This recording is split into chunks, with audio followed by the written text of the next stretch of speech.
శ్రీమాత్రే నమః.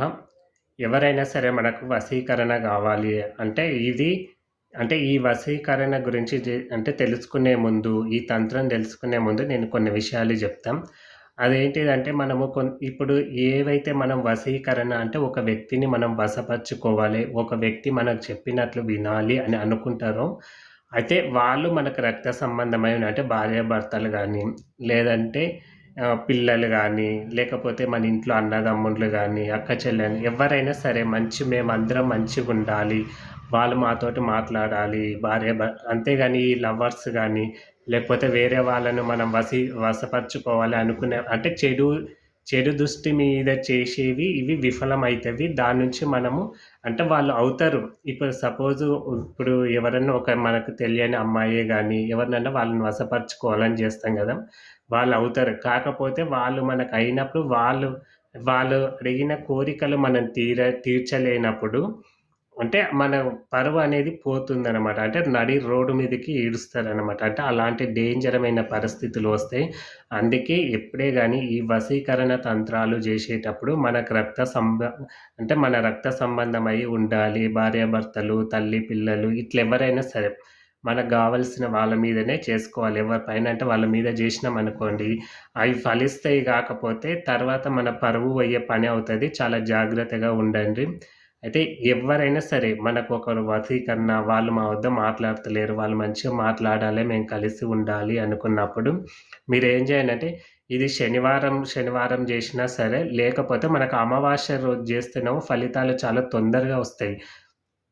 ఈ శనివారం జేస్తున్నామో కొంచెం స్లోగా అయితవి. ఖచ్చితంగా మాత్రం ఈ పని మాత్రం అవుతుంది. మనం ఎవరినైతే వశీకరించుకోవాలో అది మాత్రం ఖచ్చితంగా జరిగి తీరుతుంది. కాకపోతే అమావాస్య రోజు జేస్తేనేమో ఫలితాలు మనకు చాలా తొందరగా వాళ్ళ మైండ్ అనేది తిరిగిపోతుందనమాట. కొంచెం శనివారం జేస్తేనేమో కొంచెం తగ్గుతుందనమాట. అయితే మీరేం చేయండంటే శనివారం అయినా సరే, అమావాస్య రోజైనా సరే అయితే మీరు లవంగాలు తీసుకోండి. ఒక 6 లవంగాలు తీసుకొని, ఒక నిమ్మకాయ తీసుకొని నైట్ 11-12 మధ్యలో చేసుకోవాలి.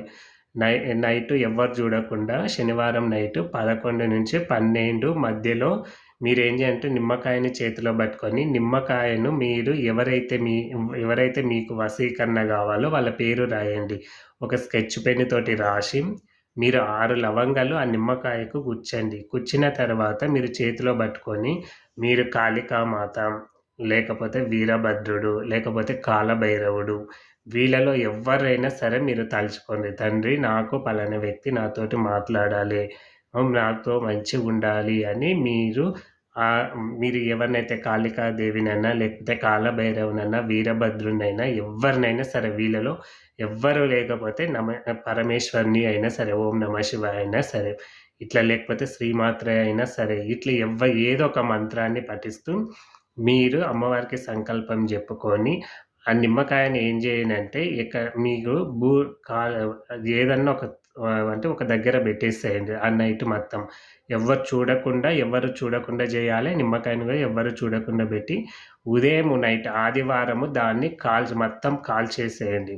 పొడి అయ్యేటట్లు మొత్తం ఒక దాంట్లో కుప్పట్లో వేసి మొత్తము ఆ నిమ్మకాయను, లవంగాలు మొత్తం కాల్చి ఇట్లా శనివారాలు అయితేనేమో 4 శనివారాలు చేయండి.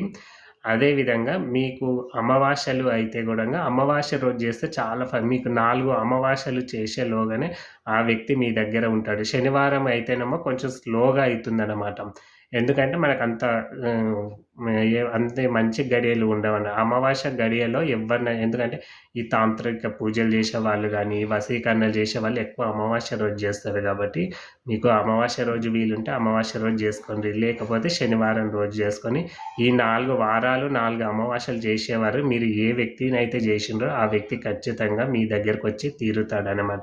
ఇది నమ్మకంతోటి చేయాలి. నమ్మకం లేకపోతే ఏ పని జరగదని చెప్తున్నా. నమ్మకంతోటి టైం చెప్పినా కదా నైటు 11-12 మధ్యలో ఎవ్వరు చూడకుండా చేయండి. అమ్మవారిని లేదా పరమశివుడిని ఎవ్వరినో ఒకరిని తలుచుకొని మీ యొక్క సంకల్పం మంచిగా చెప్పుకోండి. అందరూ ఆ పార్వతీ పరమేశ్వర్ల అనుగ్రహంతో సంతోషంగా ఉండాలని కోరుకుంటున్నాను. జై శ్రీరామ్.